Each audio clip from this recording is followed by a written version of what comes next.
today I wanted to talk to you about positive mindset. It's so important that we have a positive mindset at all times. I've been listening to a couple of self-development books every day for the last 30 days. And I have to tell you, it's been a big change in my life, and just happened to just manifest. And it's amazing how when you let things go and you stop worrying about stuff that's going on in your life, things that you don't want to be happening.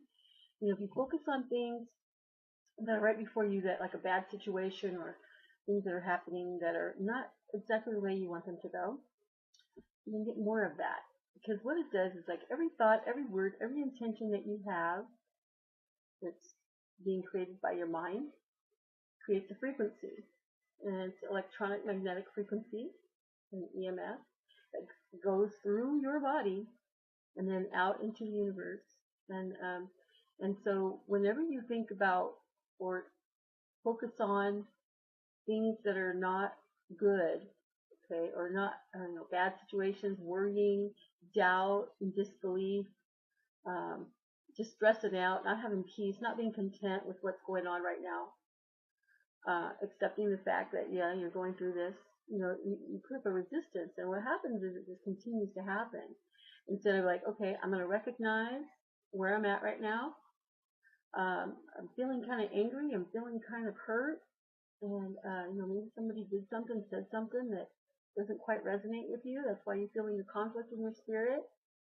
At that very moment is when you want to affirm and deny, you deny and affirm.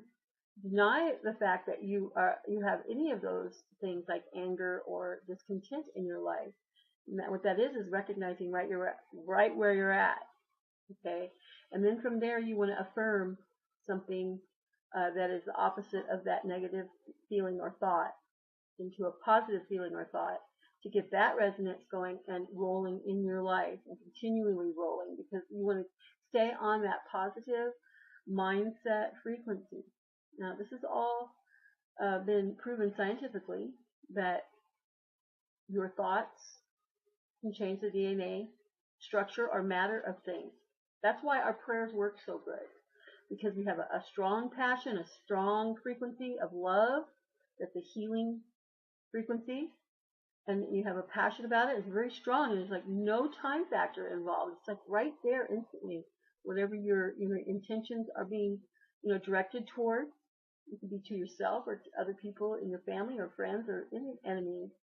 And you don't want to go there. You want to try to reconcile any kind of relationships that you have that have severed, if it's worth it. It makes you the more mature person, the more self-developed and mature person, to reconcile relationships that have been lost, especially if they've been long, time friendship relationships or family member relationships. Give yourself some time, and then go and address that person, approach that person, maybe by text, email, letter, or phone, or in person. But have the intention of, beforehand, that relationship is going to be restored.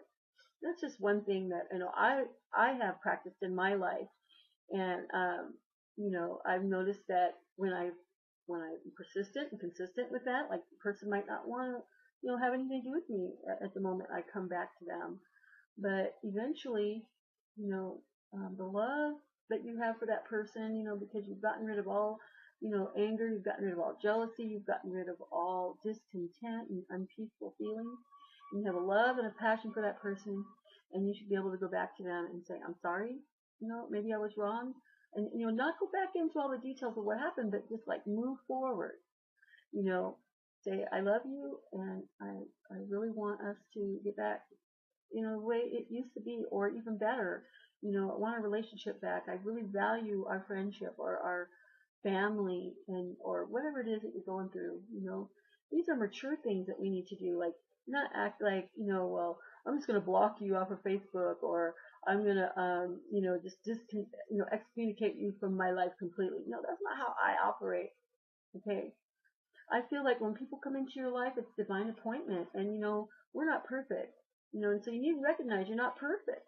You could have said something or did something that someone perceived differently than what you actually intended. So apologize for that, because you're not quite perfect in everything that you do and think and say.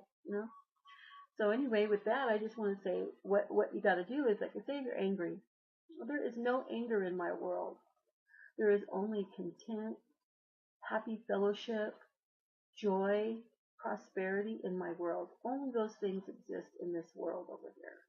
And so when you start thinking about that, that's what you're actually creating.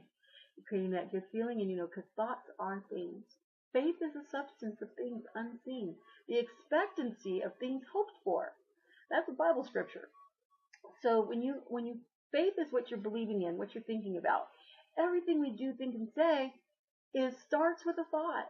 And when you recognize that, you become aware and you become conscious of your own actions. You take responsibility for your own actions.